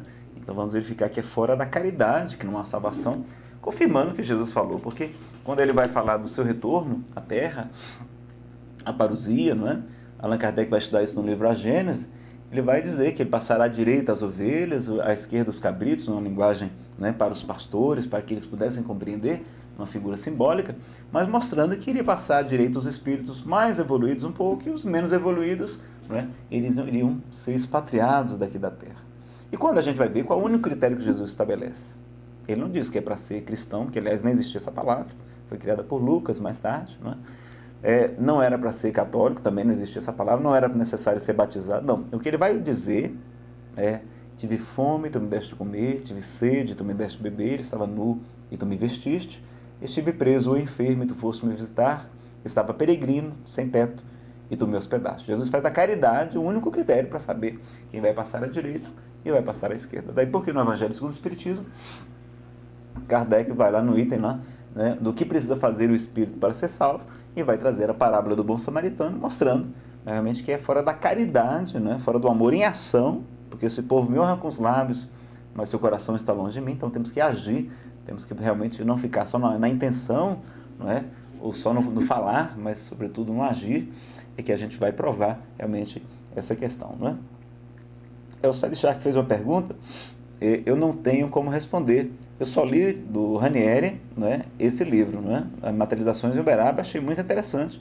É um livro bem, de um caráter bem investigativo, em que ele vai descrever toda essa fraude, toda essa perseguição, porque a imprensa, à época, não é, de maioria católica, não foi para pesquisar, aliás, não foi nem no centro espírita do que Chico Xavier frequentava, não.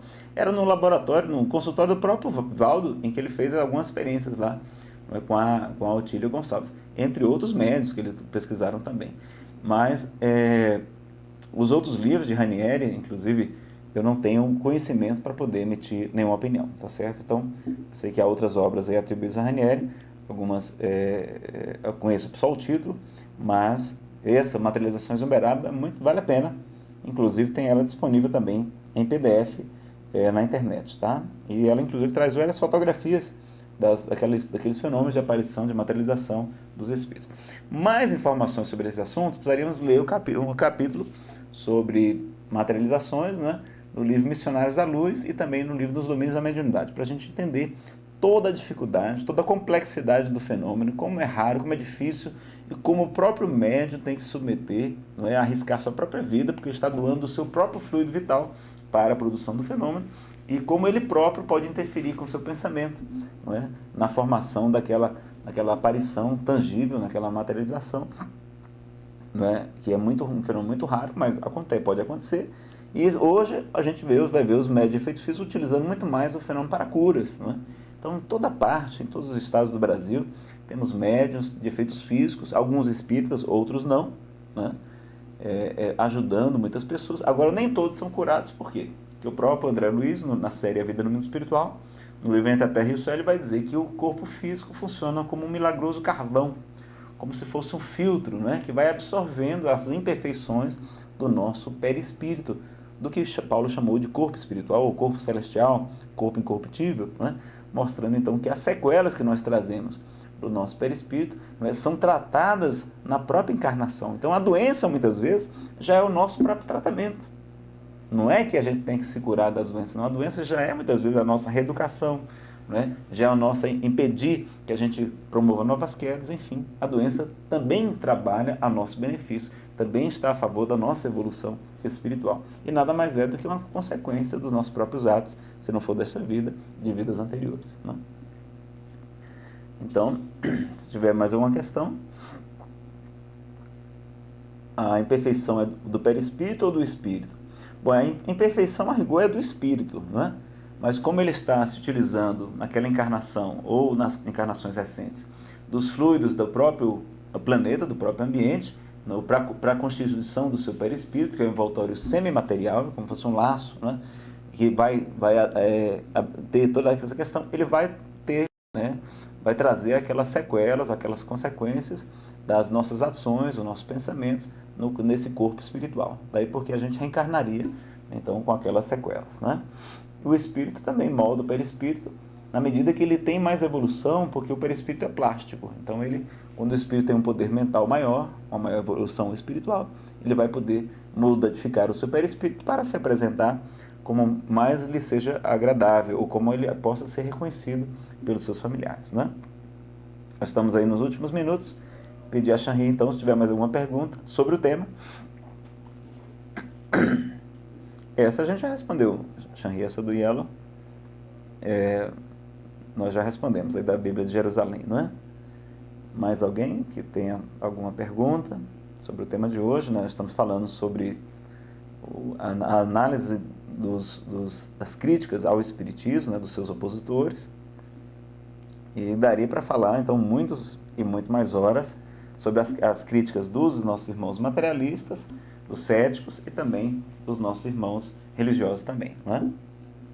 Então, teria que ser um seminário, né, Shanri? É verdade. Mas se tiver mais alguma questão, ou se alguém já quiser postar diretamente, né? Tá aqui. A Silvia está perguntando qual o meu entendimento sobre a frase: o Espiritismo não é a religião do futuro, mas o futuro das religiões. Bom, essa frase é atribuída a Leon Denis, mas o expositor Simão Pedro de Lima, em um congresso, certa vez, ele comentou que, apesar de conhecer a obra de Leon Denis, não encontrou nos seus livros essa expressão. Então, vejam até o cuidado que a gente tem que ter, né? Eu não vou ter certeza também. Eu não sou estudioso da obra de Leon Denis, mas inclusive ele tem uma obra muito boa, que é Espiritismo e Cristianismo, inclusive fica aí como referência também para vocês estudarem, muito interessante, né? A própria FEB também vai ter as apostilas do estudo aprofundado da doutrina espírita, sobre o aspecto religioso, enfim, uma série de questões, mas esse livro de Leon Denis é muito interessante, não é? Espiritismo e Cristianismo. E, por exemplo, a frase, por exemplo, que tem lá no Dolmen, né?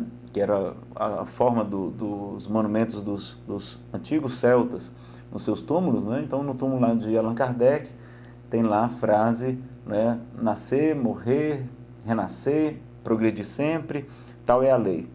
E muita gente diz que é de Allan Kardec. Na verdade, essa frase não é de Allan Kardec, né? Essa frase foi colocada no seu túmulo pelos espíritas belgas, né? Uma homenagem, tirando lá do cemitério menor, onde os seus restos mortais se encontravam, né? De Montmartre, levando lá para o Père Lachaise, e fizeram essa escultura com essa citação, e que a gente não tem exatamente a fonte.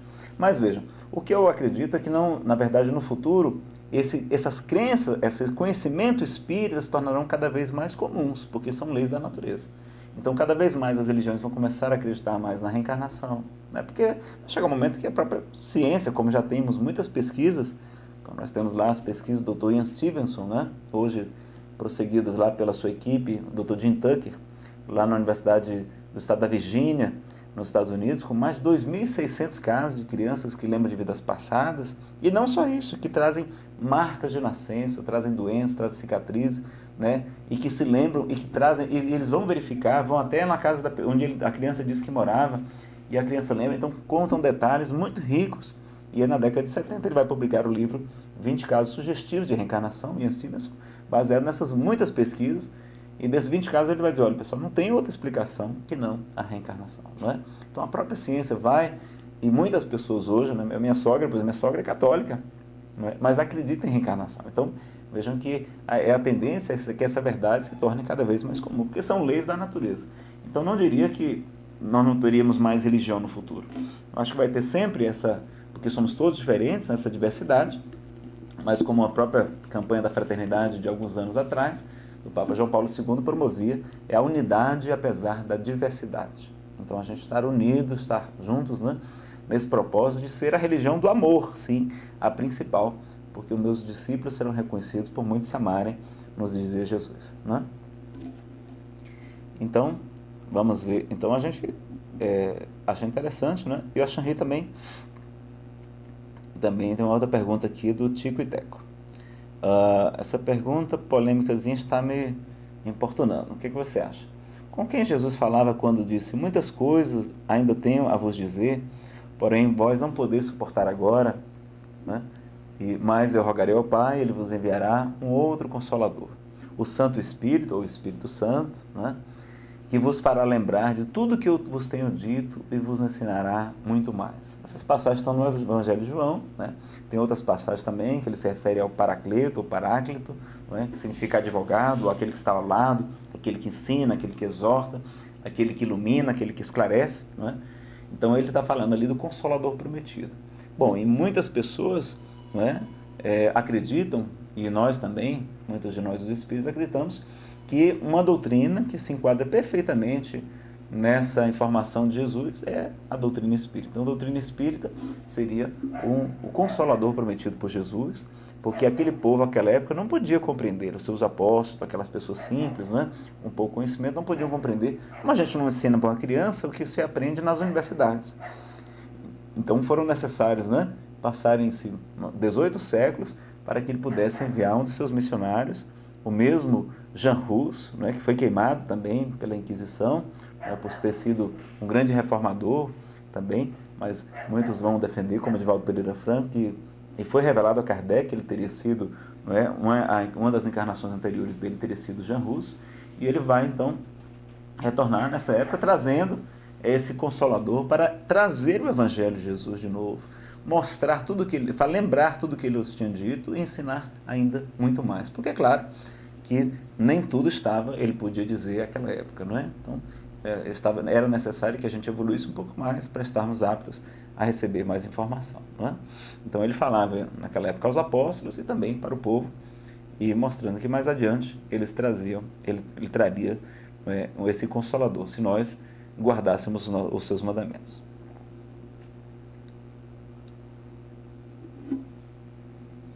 Aqui a Flor de Lóz está falando também que os opositores da doutrina, às vezes, quando se referem, né, às vezes fazem uma mistura, porque não sabem o que é espiritismo. Então, acham que nós fazemos sacrifícios de animais, né? Porque, se você analisar, sacrifício de animais era só o que tinha no Antigo Testamento. Na época de Jesus, nós vamos ver, o templo chegava a ficar, até as patas dos animais ficavam cobertas de sangue, tamanha a quantidade de pombas, de carneiros, de bois que eram sacrificados, não é, para agradar, não é, os espíritos, né, para agradar Yahvé, quando o próprio Cristo veio nos dizer, misericórdia quero e não sacrifício. Então a doutrina espírita fala que não precisa. E quem defende o Antigo Testamento ao pé da letra, então não deveria ser contra o sacrifício de animais, porque lá se encontra essa informação. Então, porque algumas, né, religiões afro-brasileiras têm algumas práticas, né, mais assim antigas, mais tradicionais, as pessoas criticam e até confundem, né? E vejam porque até que muitas vezes a gente fala de espiritismo kardecista, quando isso é uma impropriedade a rigor, não é? Mas às vezes a gente tem que dizer, porque a pessoa, você é espírita, mas qual? Kardecista, não é? Eles perguntam assim, porque como se tivesse outros tipos, não, o espiritismo só existe um, é o criado por Kardec. Agora, como muitas dessas pessoas foram perseguidas, incompreendidas, né, pela intolerância religiosa. Muitos disseram, não, eu sou espírita, eu não sou umbandista, eu não sou do candomblé, não é? Então, enfim, então começaram a haver confusões, né, quanto a esse sentido. Mas a gente sabe, a gente respeita todas as religiões. Agora, há pessoas que estão fazendo trabalho de magia, né? Há locais, cartomantes, por exemplo, que não só adivinham o futuro, que não fala do futuro da pessoa, mas que vai dizer, não, olha, você está com problema, você está amarrado aqui no seu relacionamento, nós precisamos fazer um trabalho, é só você me pagar R$1.000, vamos fazer um trabalho para desmanchar esse trabalho que foi feito para você. Então, veja que aí elas já estão cobrando, né, e já estão prometendo também coisas que nem sempre haverão de fazer. Então, pessoal,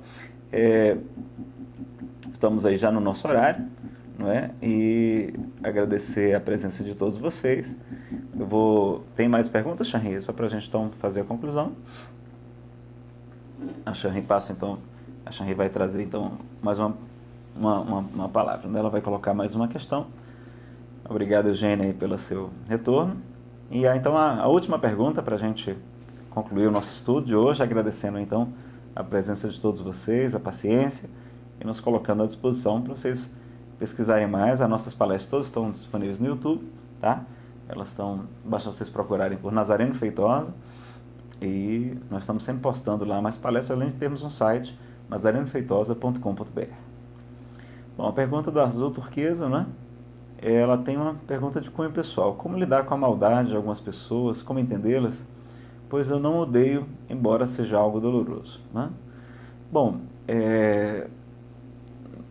quando a gente vai compreendendo que as pessoas, estamos todos em níveis evolutivos diferentes, né, que o Espiritismo nos mostra isso, e que estamos num mundo de provas e de expiações, ou seja, onde o mal é que predomina ainda em nós, a gente tem só um vernizinho de civilização, né? Então vejam, eu fui ateu durante 12 anos, então a gente não vai mais criticar os outros por isso, a gente vai, pelo contrário, compreender de maneira muito natural como a gente vai para um zoológico, a gente não vai colocar o braço dentro da jaula do leão, porque a gente sabe que ele vai morder, né? Então a mesma coisa, as pessoas vão nos magoar, vão lutar ainda por conta do seu egoísmo, né, do seu materialismo, do ciúme, da inveja. É natural, faz parte do ser humano agir assim. Agora, como a gente vai compreendendo isso e aprendendo com Jesus, né, os seus ensinamentos, com o esclarecimento que os Espíritos Superiores vão nos dando, a gente vai aprendendo a tolerar, a suportar, a amar aquela pessoa, não ser conivente com o mal, não. A gente vai ser realmente alertar quando tiver uma coisa errada, não é? Vamos chamar a atenção, vamos manter as pessoas presas, mas de preferência em reformatórios e não nessas nossas cadeias no Brasil, que são verdadeiras universidades do crime. A pessoa sai de lá pior do que quando entrou, não é? Então, a gente vai ter uma visão ampliada e vai se tornando cada vez mais fácil a gente perdoar, compreender, porque o próprio Cristo nos diz, não é? Perdoai para que Deus vos perdoe.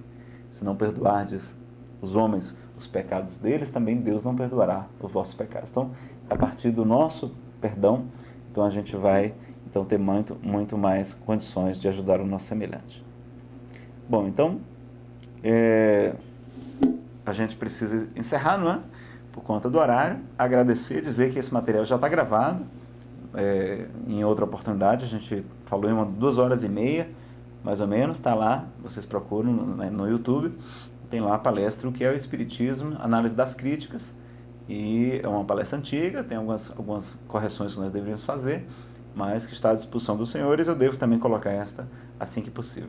Shanri, muito obrigado, devolvo a palavra para você, para que você então faça o encerramento e conduza-nos na prece aí de final, ok? Muito obrigado, pessoal, por tudo, e até a próxima oportunidade.